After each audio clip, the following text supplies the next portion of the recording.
Hi, welcome to Innovating Leadership, Co-Creating Our Future. Today we're going to be talking about workforce education with two MIT faculty, Bill Bonvillian and Sanjay Sarma. I am your host, Maureen Metcalf. I'm the CEO and founder of the Innovative Leadership Institute. We help elevate the quality of leadership across the world, and I am also a fellow with the International Leadership Association. Technology advances are putting quality jobs out of reach for workers who lack the proper skills and training. We need a roadmap for new workforce education systems to rebuild America's working class, tackling inequity by equipping our workers for 21st century jobs. We need to train more workers more quickly using innovative methods. Bill and Sanjay join me today to share various ideas on new roles of community colleges, employers, governments, and universities that they need to take in workforce education, as well as new education technologies that can be adopted to deliver this kind of training. So Bill and Sanjay, I am delighted to have you joining us. Bill, why don't you start by giving our listeners a little bit of your background? Sure. Thanks, Maureen. I'm a lecturer at MIT in its program on science, technology, and society. And I've been teaching technology policy, innovation policy there for years.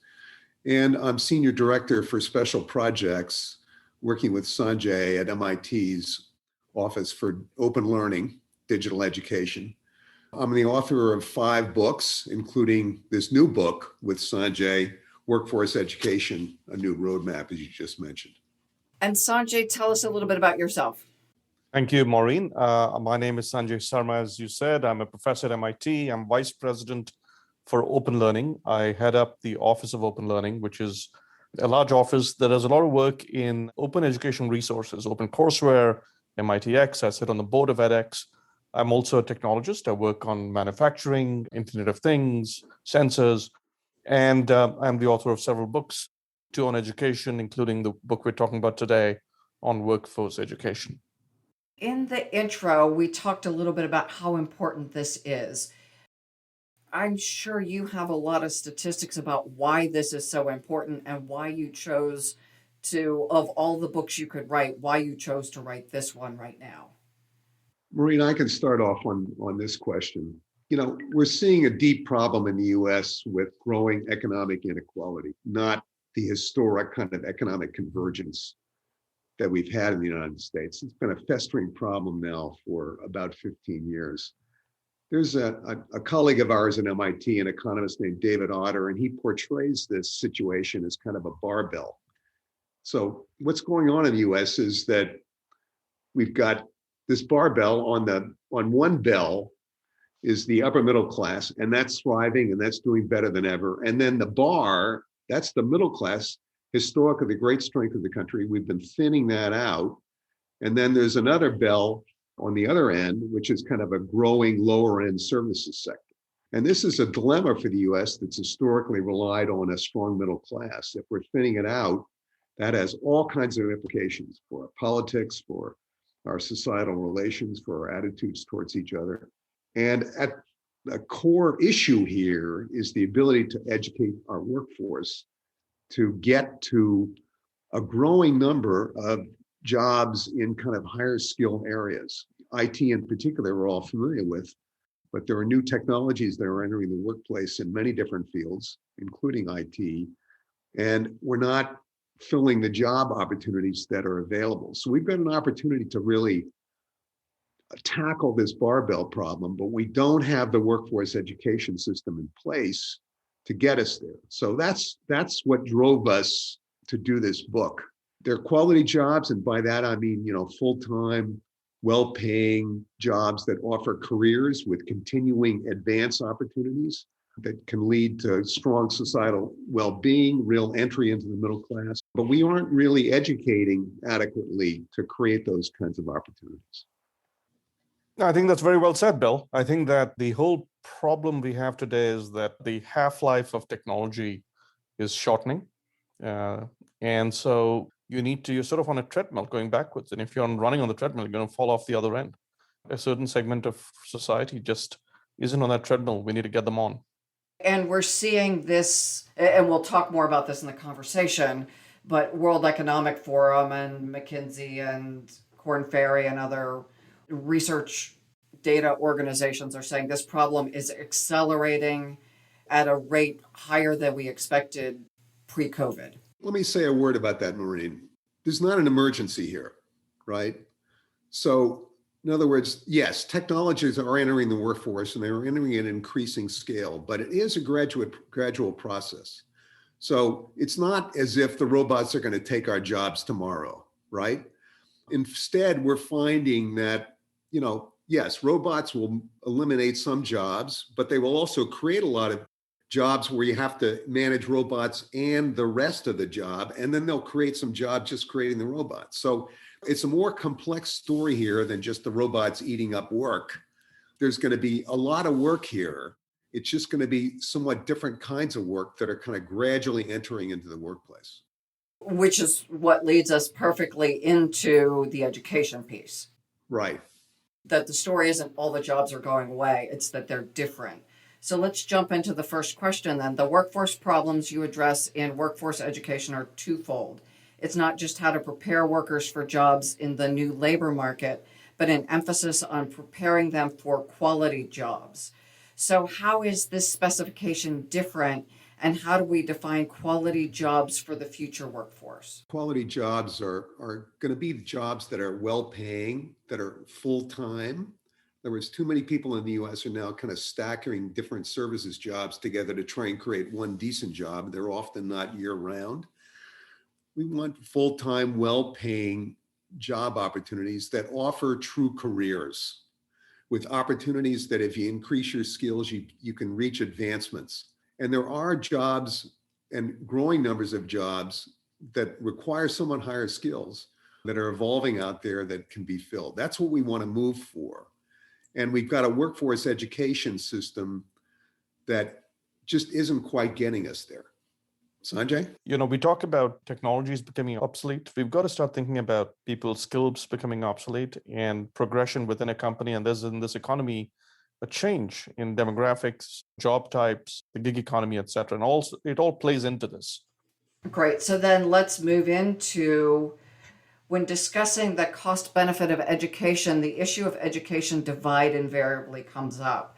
Has America's education system contributed to wealth and income gaps evident in the labor market? And what does your new system do to address and alleviate this embedded inequality? Work from labor economists at MIT and other places has shown that there is an increasing gap between college-educated workers and those who have high school or less, or even partial college education. So that's sort of one thing. And of course, we have in college education this issue of increasing student debt, $1.6 trillion and counting. So that's one huge thing. And the way MIT and others we have taken it on is through open education resources. So MIT gave its curriculum, put it up on a site called OpenCourseWare as much as possible. About 20 years ago, we just celebrated its 20th anniversary. Hundreds of millions of people have come and downloaded content. And then we launched MITx and then edX. I serve on the board of edX. And the idea here is to make education much more freely available to the world. But that's one huge sort of issue, which is the difference between college education and not having a college education. And, more than 50% of our higher ed is done in community colleges, and community colleges are underfunded and struggling and low completion rates. It's a massive problem that needs to be taken on in its own right. Now, there's a second thing which is happening, which I talked about earlier, which is the changing nature of jobs. More people sort of working for themselves, gig economy. And what happens in a gig economy is that you're only as good as your last reference from your last gig. And let's say you're working in marketing. Well, marketing just went digital marketing, and then new digital marketing tools, and you've got to upgrade yourself. And, humanity has just spent a year going all digital, right? Here we are doing this digitally, right? So there's this massive need for people to continually upgrade their skills. And we really don't have a system for that yet. And that's what we talk about. There is no, if you shake someone and say, hey, listen, what's, in the middle of the night, and say, what's higher ed? They'll know. But if you say, what's workforce education? They have no idea really, because it's a scattershot and it's sort of disorganized, and and the credentialing isn't clear. But that's a whole movement that's going to start occurring. And that'll be impacted by technology, online stuff, virtual reality, gaming, all that stuff goes into it, and the science of learning. So that whole thing has to sort of play out, and that's the second piece. And if we don't have both, we will continue to have a divergence in this economy. Let me just say a word in addition to what Sanjay said, to emphasize that college education really has become that critical dividing line in our society. That's the make or break movement. Kids are making very critical decisions about their futures when they're 17, 18 years old without fully understanding the ramifications. But if they get on a college track, they're on a track towards that upper middle class and that expanded economic well-being. The college education is becoming an increasing dividing line, but the college credential itself is kind of a default credential because, as Sanjay pointed out, we don't really have a credentialing system that tells us about the skills we have. Employers don't know what qualifications applicants have. Workers don't know what skills employers want. Educators don't know what skills to educate for. So the college degree is the kind of default line, and it's kind of a default credential. What we need is, as Sanjay suggested, is a new system that gets us to a range of credentials that fit these new skills, right? We need short courses, right? Because lots of people already in the workforce are not going to be able to take 2 years off to get a community college degree, for example. They're going to need short modules and be able to stack those credentials. And in turn, that can lead to a degree. Now, the degree is not going to disappear. That's going to be a very critical credential in our society for a long time to come. But can we get credential pieces that in turn are recognized by employers? They'll help get us these pieces in our backgrounds, in our resumes, in our online credentials that show that we've got the skill sets to qualify for these new jobs? And can we do them in short pieces that make them much more manageable for students to be able to acquire and get and keep? I'm working with a couple of university leadership programs, and we're looking at exactly that, either for younger people who are stepping into leadership who got a college degree 5 years or 10 years ago. And then we've got the people who are further along in their careers and they need to update how they lead. So they may have been in leadership roles for 10 or 20 years, and what they're doing needs to continue to stay current. So I know we're looking at things like just the stackable certifications, even for folks who've got the degrees. How do they show that they are differentiated from people who are continuing to learn, coming to edX and taking the MOOC classes and other things? You've got those. I realize it's a continuum. It's not a black and white. But then we've got some folks who got the degree 20 or 30 or 40 years ago, and they're not staying current. And so creating a way to quickly identify who's been updating and who hasn't, the certification seems important there as well. Absolutely. We have a monolithic system. We need a tapas bar. And we're going to need to, engage in kind of a new organizational model. So universities and colleges are focused on a cohort of 18 to 24-year-olds. That's going to have to go. And look, the demographics in the society are changing too. So that's not a demographic you want to necessarily be in if you're a college or university. A lot of schools, if they just stay in that demographic, are going to close. They're going to need to move towards lifetime learning, which is frankly exactly what our society needs, right? Sanjay uses this metaphor, but in other words, just because you spend a few days at a gym doesn't mean you're fit for life, right? Just because you've got a 4-year degree and you finish it doesn't mean you've got an education that's going to last you for life. You're going to have to keep getting updated. So colleges and universities are going to have to move towards a system of lifelong learning. Community colleges are by and large already there. Their average age is 29. So they're reaching an older cohort already. But the other parts of the system are going to need to change to reflect this. The pandemic has forced many schools to educate remotely, with the arguments between both for and against the efficacy in constant debate throughout the year. So your book emphasizes that expanding online education is crucial to successful reskilling of the workforce. Can you expand on the value that online education brings to the system overall? Look, first of all, I think people need to understand that what we saw during the pandemic, which was what I call Zoom University, is not proper online education. That is remote education. That is socially distanced education, many respects, it's the worst of both worlds. It neither has the human charm of being together, nor does it have the true benefits of true online education. Real online education is videos that are pre-recorded, very carefully crafted, 10-minute chunks applying the science of learning. And if you go to YouTube and you want to learn about machine learning or about how to operate a CNC milling machine, I mean, the videos are beautifully crafted. You can pause them, you can rewind them. That's not what happened during the pandemic. What happened during the pandemic is teachers heroically, sort of surviving and students trying to survive. But the problem is we have one word for it, and they call it online. It's not. That's remote education. Proper online education, because you can really tailor it to the human cognition. You can make it cognitively friendly. You can have little short videos, and you can have question and answers which are automatically graded right after. You can have proctored exams, you can have tutoring, you can have a forum where people can talk to each other, is extremely effective.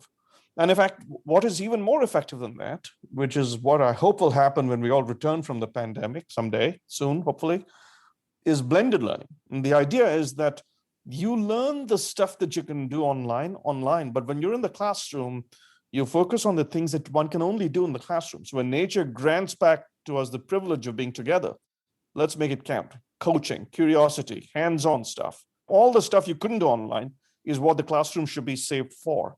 So long story short, this modality of using proper online combined with classrooms used efficaciously and thoughtfully can really up the game in making education scalable, accessible, convenient, and just in time. So you start a new job, you need to learn a new skill. You're ending a gig and you're going to start a new gig and you need a new skill. Boom, you can get it. So this is the extraordinary opportunity in front of us, but we need to get our act together to make it work. We need to figure out what the content is. We need to address all the things that Bill addressed. What are the credentials? How do you display the credentials? Can you prove a credential? One of the things we're doing at MIT, along with 12 other universities, is a blockchain-based credential proving system, so that you get your credential, you put it on your LinkedIn page. If an employer clicks on it, it says, yes, Maureen did in fact take this course on, digital marketing, right? So this is what we need to build, and this has to be done at a scale that this country and the world hasn't done since World War II. In World War II, after World War II, we had 16 million people return from the war, and we figured out how to educate them. It was a GI Bill, right? Give them quality jobs. We need to do this on the same scale because we have 10 million people out of work and unknown number of people in the, not participating in the labor market. We need a GI Bill for the 21st century. And online is an extraordinary weapon in enabling that. Good point, Sanjay.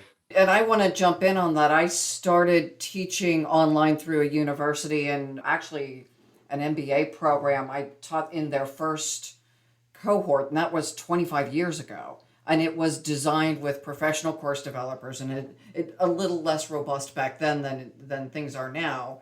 But it was even early on kind of the flipped classroom. You study and do the things you can do outside of the classroom independently.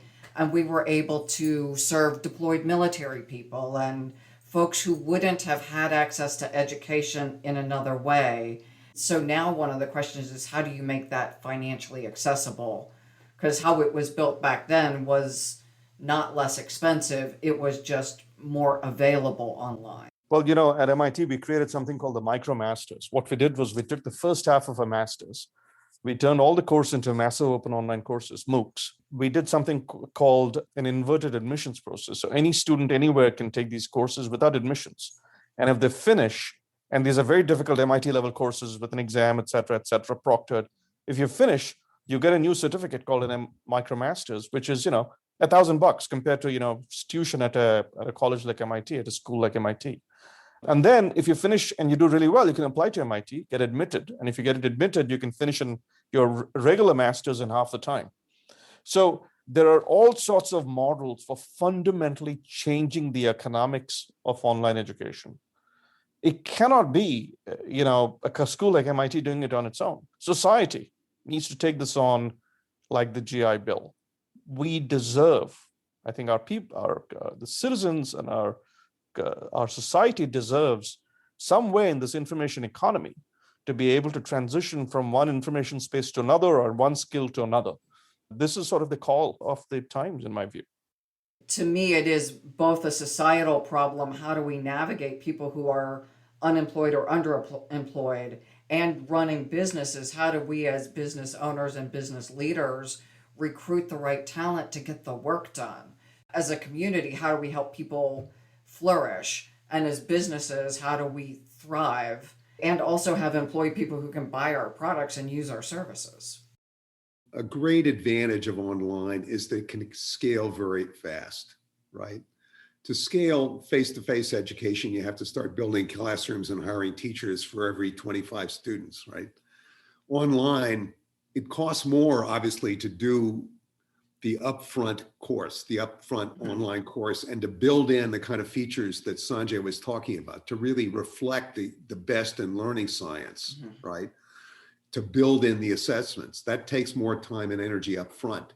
Once you've obviously built it, then it can scale to great levels. So online will be a great tool in helping us reach the numbers we've got to reach. Blended learning is always going to be best, as Sanjay pointed out. But nonetheless, that scaling factor of being able to move a lot of the plain content online and then save the teachers for that face-to-face interaction, to learn those kind of advocacy skills and presentation skills, for mentoring, for the hands-on part of workforce education, so that the classroom becomes more of a workshop, more of a studio, right? This presents a tremendous opportunity in education that we can realize we're just going to have to get organized. And as Sanjay describes, a new GI Bill is probably what we need. And a changed mindset. Because who wouldn't want to go listen to MIT professors and Nobel laureates and people like that rather than, and I'll say myself, I would rather listen to the best people in the field if I could. And yet we haven't seemed to get the mindset right that says that's in fact possible and beneficial. Correct, and efficient and easy to deliver and cognitively better, and it enables blended learning, right? Which is now you learn something, go do something with it, as opposed to sitting passively in a lecture. If you think about Michelangelo, right? He probably never attended a lecture. He spent all his time in workshops, being coached. Done that pretty well, right? Yeah, and all of us do, and we know this about adult learning. We do better when we practice things.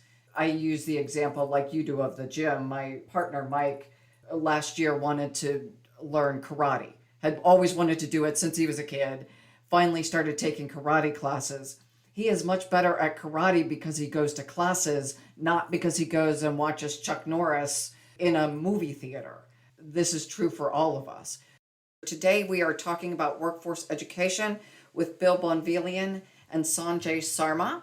We were talking about the idea of stackable credentials. Can you explain what that means? And I'm curious, when you talk about programs like the MIT program specifically, can people engage in the MOOCs, get credit? I think you said yes. How does that work? Because it does seem like it's a game changer for people, one, to have their credentials, and two, that they can use those credentials potentially as transfer credits into existing programs if they want to go back and get the full degrees. Yeah, Maureen, thank you. That's a good question. Our education system, as I said earlier, is it's a monolith. It's like a, prefix meal. You got to eat all of it or none, right? How ironic is it that if let's say you need 100 credits to graduate, you get 99 credits, well, you're a failure. 100, oh my God, you're a celebrated graduate, right? It's a very monolithic system. We need a much more granular system. And so what we've done over the years at MIT is first with MOOCs and then with the MicroMasters and other things in the offing, we've developed stackable credentials. And the idea of a MicroMasters is effectively half a master's. Just to be clear, we actually don't give credit for that, but if you get into MIT, we use that to accelerate your degree. So it's an option of credit. It's not direct credit. MIT doesn't open transcripts. And it turned out to be pretty good because we have we have 1 million students enrolled in our various MicroMasters programs. And they have the choice of 150 different university pathways. So they can get credit in 150 other universities. And after we created the MicroMasters, we now have more than 50 micromasters around the world now from 25 universities, all in the last 5 years. So obviously there's a hunger for it, there's an interest in it, and micromasters are taking off. And there you have a stackable credential. And soon there'll be other stackable credentials. The MOOC itself is, 1/4 of a MicroMaster. So once you break things down, what happens is that it makes it possible to sort of break down, as I said, the monolith. Now students don't have to go for 4 years to a college, right? Maybe they finish community college and they want to get one credential, not four that it needs to get a 4-year degree, but or 2 more years of the difference between an associate's degree and a full bachelor's, right? They can get one credential. And then when they need more information, they get one more, right? So this idea of breaking down the monolith is something that we have to take on. But for all that, you need standards. You need things like, well, what is this credential? As Bill said earlier, is it equivalent to that one? How do you prove it? And that's why we worked on the blockchain, the digital credentials, so that you can prove that you actually achieved it. So all this needs to be done, and it has to be done again at a societal level. MIT's taken a lead in all this, but along with Harvard and some of our other friends and colleagues, but society needs to take this on, because we are today facing a real challenge with employment. Maureen, it's at the workforce and the kind of technician level, we're going to need these stackable credentials that are industry recognized. So it's very important, for example, that community colleges bring in employers in the design of these kind of new stackable credential systems, so that the employers know what they are, they're getting what they want, right? And that the credentials stand for something that's going to transfer into employable skills. So that's an additional step at the technician level that we got to be very careful to follow. I know in technology, my brother's a technologist, and those credentials have been around for decades now. The IT area. And I love the blockchain idea as well, that there's a way to prove it, not just that it's on my LinkedIn. Yeah, that's something that it's not just needed for the purpose we're discussing, but also for refugees and for people who work across countries. And so there's a huge movement along this space. I haven't found too many good applications for blockchain, but this might well be one of them. Maureen, the US has a very inefficient labor market information system, right? Good markets are determined by quality information being behind them, right? That's what makes an efficient, stock market, for example. There's a lot of information out there about the individual stocks, right? And people can research and find it, right? We lack a good information system behind our workforce markets, right? Employers don't know what credentials mean. Educators don't know what to educate for. We have real trouble with the information system, and building a credentialing system with credentials that are recognized by employers is going to be a very key step in getting a much more functioning labor market, as opposed to the very decentralized one that we have now. As you say that, about a decade ago, I was hired to lead a study on attracting and retaining technology talent. So what are we going to need in the next 5 years? And then how do you build it? And back then, different than what I hear now, is the universities were managed by accrediting bodies, and you got what met the accreditation, not what companies needed employees to do. So there was a disconnect when we would go to the companies and say, okay, this is what we need. We'd go to the university and say, can you do this? And if it wasn't aligned with what their accrediting body required, they weren't able to deliver that. So there just wasn't a clear mechanism. And it sounds like we're really moving to resolve so that companies can be clearer about what they require to get the work done, which is changing. And universities now, with the stackable credentials, if they're not bound by 4-year degree programs, can deliver into the market what's required. We're not saying we're there yet, Maureen. But moving there. But people, I think, are starting to see what this model for lifelong learning is going to look like. What we need to head towards is agile accreditation with a much more granular approach on the one hand, and the agility must come from being sensitive to what industry needs. Having said that, education can't all be about what a company wants, because our mission as educators is to prepare a student for life.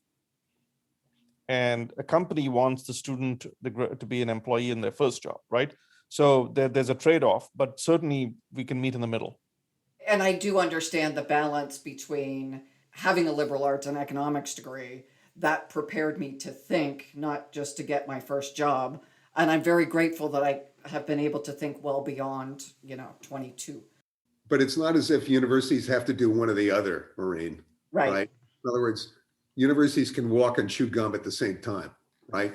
We can offer that lifelong, broad perspective, liberal arts kind of education, but we can also offer opportunities to get much closer to actual workforce opportunities, right? They're not going to be specific jobs, but at least they can get us in range of what the workforce needs might be. And universities can do a better job at doing both these things. Well, and I think if we look at the rate of change in skills, we have to get better. And that's not an indictment of universities. That's just the ecosystem's changing and we all need to adapt. I mean, the stuff I'm doing now didn't exist when I went to school. For many people, they're going to graduate with a degree and what they thought they needed when they enrolled and what they need 4 years later. Again, the ecosystem has changed and there's no fault for somebody did something wrong. It's just how do we help prepare people for that, the volume and rate of change and still deliver the foundation upon which to build the skills. Yeah, look, the word degree, if I recall, the root is gradient, right? So there's a slope. You're climbing up. But the assumption is you hit a plateau and you're good. The fact of the matter is today, you don't hit that plateau because there's another gradient coming down the pike and then another gradient. And so our design of our education system, tertiary education, in my view, assumes that you're going to hit a plateau and you're good. You just don't. It's not true anymore.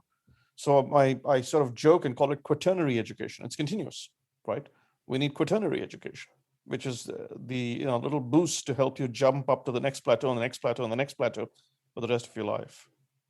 Your book opens with a quick overview of 3 workforce education studies based in Florida, all of which demonstrate variants of success. So as you're talking about plateaus and such, what needs to happen next for these programs to be applied more widely across the country? So Maureen, let's talk about what the problem is, in our workforce education system. We've got a disconnect between work and learning, right? When students come out of high school, they are a long ways from being career or job ready. There's a real barrier between the two. Other countries weave those together in smarter ways than we're able to, the work and the learning side. We've got disinvestment, frankly, in workforce education by both government and employers in past decades.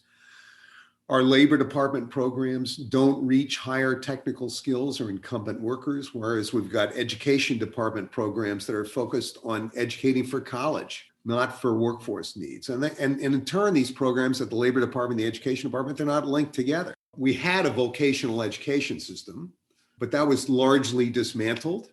And now we find we're going to need upskilling capabilities like that. We've got underfunded community colleges that have too low completion rates and too many programs. Universities aren't connected to workforce education. They don't think workforce is their job. They think that's the high school job. But now that the college degree is the critical credential, suddenly the tide has come in and it's lapping at their door. We're missing lifelong learning. We've got underfunded technical education programs at a couple of agencies like National Science Foundation and the Advanced Manufacturing Institutes, but those need to scale. As we talked earlier, we've got a broken labor market information system. And look, all these programs are in legacy sectors, right? They are hard to change, these sectors. The 3 short overviews, that kind of snapshots that we put in at the beginning of the book, one was about short courses and the need for these credentialing-based, smaller than degree programs that students can take in a much shorter period of time and build up and stack credentials to get to the qualifications employers need. We need to do that. We're going to need new education technologies, as Sanjay talked about. And VR, virtual reality and augmented reality, are going to be a huge set of new tools that we could actually build into online courses so that you could get not only content, but you could actually have hands-on experience built into online experiences using computer gaming-based or simulation-based approaches. And we're going to need programs that unify these disconnected labor department and education department at the federal level programs. We've seen some states that have unified efforts. For example, the state of Massachusetts, the governor has a skills cabinet, and he combines the labor, education, and economic development agencies, and none of them can stand up a new program unless the others agree, right? So that it's brought a commonality of approach together. You know, there's other new models that we're going to need. Community colleges are not just going to be able to reach community college students. We're going to need them to reach high school students, and we're going to need them to reach incumbent workers at scale, right? To actually go into workplaces and work with employers to upgrade the skills of workers that are on the job. We're going to need, and we can talk about it in a bit, we're going to need a new system of kind of apprenticeships, or what we could call apprenticeships light. We're going to need community colleges to really change their completion rates to get more people through this system. Increasing a completion rate of 1/3 to 2/3, that dramatically changes the whole workforce education system in the US if we can get to numbers like that. Those are some of the things we need. Sanjay talked about the new education technologies that we're going to need. We're going to need to invest and focus on implementing those in a smart way. So those are some of the kinds of steps I think we need to take. That's really helpful to hear concrete steps that we need to focus on. Because I think, at least as I'm listening, I'm thinking, okay, so what do I do? So let's jump into another one then. It's fairly intuitive to visualize how the manufacturing and healthcare sectors can capitalize on upskilling their workers. How can the retail sector rethink its current strategy in largely digital markets? So we've gone from overall system, what needs to change, to specifically addressing problems in one sector. Well, Maureen, the way to think about it, first of all, retail is going through some massive changes, and the changes didn't happen overnight. They actually started in the early 2000s because the US is 6 times overbuilt, has more retail per capita, square footage per capita than the rest of the world. And I think 50% more than Canada, the country that's closest to us. So retail was already in trouble. And then the 2008 crash occurred. And then retail sort of slid downhill from there. And then meanwhile, online retail, Amazon's been around for, since the mid 90s, right? It's almost 25 years. Online retail's been taking off. Now, as retail got into trouble, there were 2 directions it could go in. One was, well, to reduce human capital, or the contribution of human capital, to do more menial jobs, restock shelves, move stuff around. But actually, some portions of retail have gone the other way, which is upskilling retail, upskilling employees. So, for example, if you go to an Apple store, it's quite clear that the employees there are experts and passionate about their products. If you go to Sephora, I'm told, visited once just to see, the service is really great, and there's a lot of advising and so on. Some retailers are even considering the store to be more like a showroom, right? Where you go look at the product, but actually it gets delivered to you online. So you don't actually carry inventory in the store, which has all sorts of implications on savings, etc. If you do that, the store advisors at a Brooks Brothers or at one of these stores or at a Nordstrom, these are high end. But nonetheless, if this is a direction that retail goes in, we're talking about upskilling. We're talking about reskilling. We're talking about informing people about products. If retail goes the other way, it'll still go high tech. So right now, today, what's happening is that retail is trying to become more efficient as opposed to more sort of advisor-like. Then you're going to get more RFID technology. It's a technology that comes out of my lab, actually, RFID, or, you'll have more Bluetooth beacons. That too requires digital skills.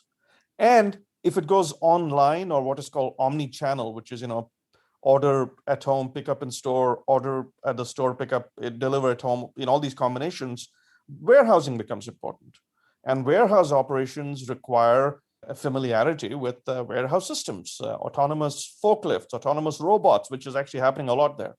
So that too requires upskilling. So long story short, this retail industry is actually surprising. It's going to change. By the way, if store jobs go down and warehouse jobs go up, there's a gender mix, because store jobs tend to be more female, and warehouse jobs tend to be more male. So that's an implication as well. So if you think of retail as a sector, retail is a first job. It's a job that sustains people between jobs. It is going through change, and we have to prepare people to be employable and successful in retail. And even an industry as old as retail is going to see change. And COVID's just accelerated because we've all survived on online retail for the last year. And so we've trained in this new world, and online is going to be a new normal. I mean, we will return to old retail, but it'll be different. So what I hear then is there's a bifurcation. You're going to have some retail that's much more advisor based and some that is more technology based. But in either case, we're going to need additional skilling. That's right. It's almost universal. Every industry is going to go through a transformation. And retail, which one would think, my God, how does it transform? Well, here it is. It's going to go through transformation. And if the employees can't be transformed with the industry, we'll leave them hanging. You've also highlighted apprenticeships, specifically in Germany, Switzerland, and Austria. How can the U.S. strike out on a path or continue on a path in some industries to create similar programs in order to build an infrastructure of skilled talent that strengthen the manufacturing industry and in other industries? So Maureen, I'll jump in on that one, although I know Sanjay's got some comments too. As I said before, we've got this dividing line between work over here and learning over here, right? And the transition in our economy and in our society, it's just a big barrier. There's no transition system. It's by no means seamless. And that's a big problem for us. You know, as we discuss in the book, there are a number of countries that have built apprenticeship programs so that transition, that work-learn barrier is much lower. The transition between work and school is much easier to get across. And we're going to need to do more of that here. We're just leaving too many people behind because of this barrier that we created. I've seen, and we write about in the book, apprenticeship programs in South Carolina. There's actually a statewide apprenticeship program at the community college level that's throughout the entire state. And interestingly, in the Charleston area of the state, a very dynamic community college, Trident Tech, along with the area Chamber of Commerce, and they were pushed towards a youth apprenticeship program by 6 small manufacturing companies. They were having trouble finding skilled employees, and they were kind of getting outcompeted in finding workers by brand name companies in that area, like Mercedes and Boeing. They were having trouble finding good people, and they were prepared to create a program working with the community college and the chamber to take students at the junior year of high school and move them towards job opportunities. So here's what a day looks like for a student who's in one of these apprenticeship programs. And these are registered apprenticeship programs with the Department of Labor. The student goes to their high school in the morning, and guess what? The employers want them to take more science and engineering. And then around midday, they go to the community college, right? Trident Tech, a technical college, and they take skills in the technical skills that they're going to need in their manufacturing job. And then in the later part of the afternoon, they go to the job, right? And they're earning very good money, and they can work on Saturdays if they want to and over vacations if they want to as well. This means that these students are in a much more mature environment, right? They're out of high school, and we all know how disruptive that can be. They're in a community college setting with college students who are average age 29, or they're in a workplace, average age of the workers is going to be 35 to 45. So they're in a much more mature environment. They're earning terrific money for somebody in high school, right? And there's a clear pathway directly to a job. And the employers often want them, they finish 1 year of community college by the time they graduate from high school. The employers often will pay for them to get that second year in that community college degree. We're going to need more of these kinds of opportunities for our students. And that sounds brilliant on so many levels, that the students get the skills that the employers need. So students have a pathway to work. Their investment in education is directly aligned with what they need. Now, this doesn't address the liberal arts part, but not everyone is going to become a college grad. They're going to get that because they've got to get their high school degree and they've got to get their community college degrees. I want to reiterate a couple of things that you mentioned that are really solutions, and jump in and tell me what I've missed. So you talked about micro-credentialing and stackable credentials, VR tools to give hands-on experience and practice, Labor Department connecting to education, and you gave a brilliant example with the apprenticeship program, the interconnection of programs between sectors, so university, in this case, high school, Department of Labor, and companies, community colleges, upping the completion rate, and then increased use of technology. What have I missed? And we've got about 30 seconds left.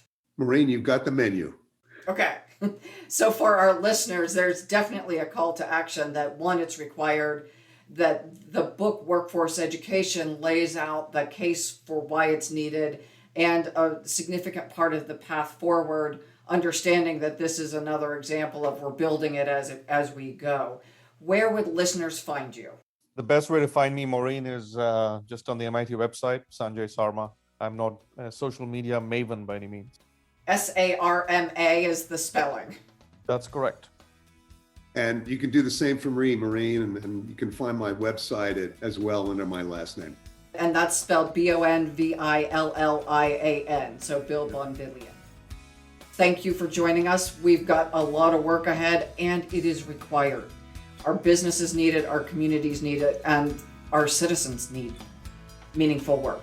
So I encourage you to buy the book, look at the techniques, and participate in the solution. Thank you for listening. Like us, share us, and come back again. Thank you.